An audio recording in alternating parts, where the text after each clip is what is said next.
I want to start by telling you a story. I walked here today from Hart Hill. And Hart Hill is called that because it used to be deer hunting grounds for the Abbot of St Albans. And the street next to me is called Abbotswood Road because that's where he had his summer house. The Abbot of St Albans was a really important figure in Luton in the medieval times because he owned all the land around here. And if you lived here in Luton at that time, you weren't able to sell your land because it belonged to the church, but neither were you allowed to move away. So you were stuck here working for the abbot. And he basically, though he was a man of the church, he was a tyrant. He took what he wanted in taxes.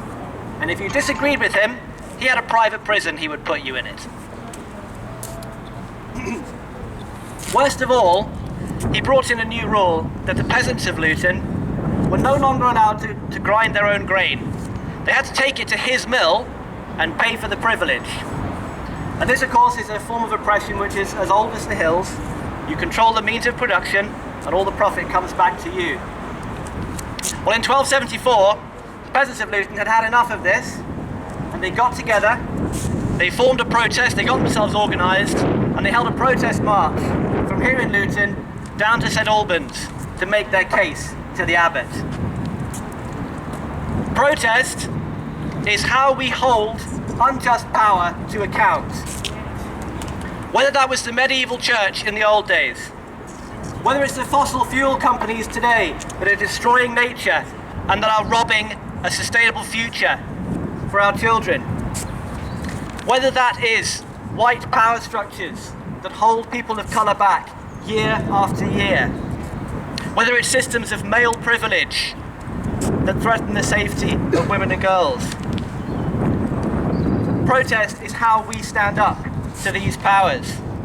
It's how we stand up to those who think they are entitled to take what they want.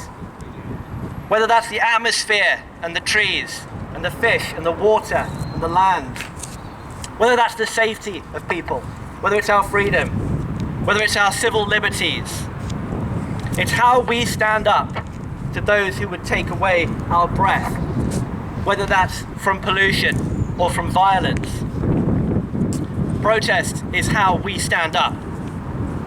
And today, we're standing up to a Conservative government, and to Boris Johnson, and to Priti Patel.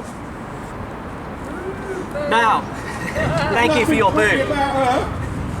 Now, protest isn't the only way that we hold power to account. There are other ways. We have elections, but this bill wasn't in the manifesto. Nobody voted for this. This is a government that realises it has a majority and it can do whatever it wants. So in this instance, elections hasn't worked. It hasn't held power to account. Another way to hold power to account is a free press, but that doesn't work well in this country either, because it's controlled by billionaires. And the billionaires are well served by our government of millionaires. So they're not telling us the truth. I'm losing control of my bits of paper here, sorry. This new policing bill will grant police sweeping new powers to deny permission for protests, to control where and when they happen. They want to control how much noise we can make. It's literally trying to silence us. And if protest is all we have, because elections aren't working, and because the free press isn't working very well, then it's no surprise that they're coming for the protesters. Those of us involved in Extinction Rebellion know what it looks like when the police overstep the boundaries. A couple of years ago, they tried to, illegally as it happens, ban protest across the whole of London. We kept protesting anyway. Those for Black Lives Matter know what it looks like when the police overstep the boundaries. When they kettled people in London during a pandemic, a thoroughly irresponsible thing to do. And even those attending a vigil for Sarah Everard recently experienced heavy-handed policing. So why, at a time like this, with those kind of things happening around us, would we hand more power to the police? Demanding equality, insisting that Black Lives Matter, demanding climate action, these are not unreasonable things. It is opposing them that is unreasonable.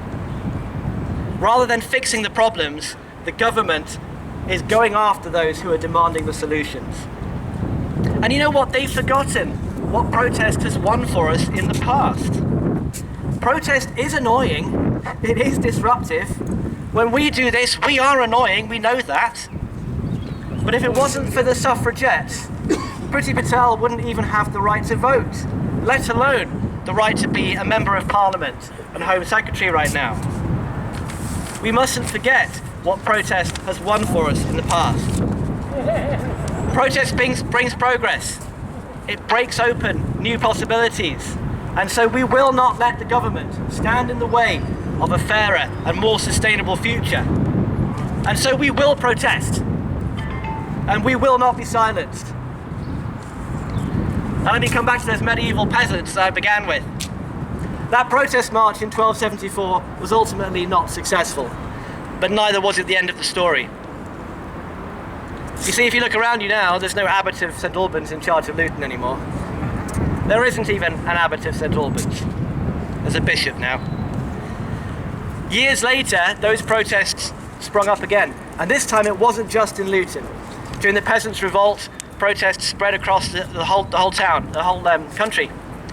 And word came through that the abbot of Bury St Edmunds had been deposed, and people turned their eyes once again on St Albans.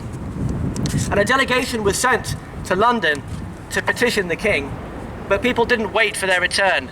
They marched to St Albans, and along with the people of St Albans who were also oppressed, they broke into that jail and they set the people free. They tore down the fences that marked out where the church land was, and they declared it all common land. And they took the church records that said who owed what in taxes, and took all their land rights and their land charters, and they burned them in the town square. And the abbot ran for his life. And that was 1391, and no abbot of St Albans has bothered Luton since. Protest is how we call unjust power to account. We have always protested, here in Luton and across the history of humanity. We will always protest unjust power, and we will not be silenced.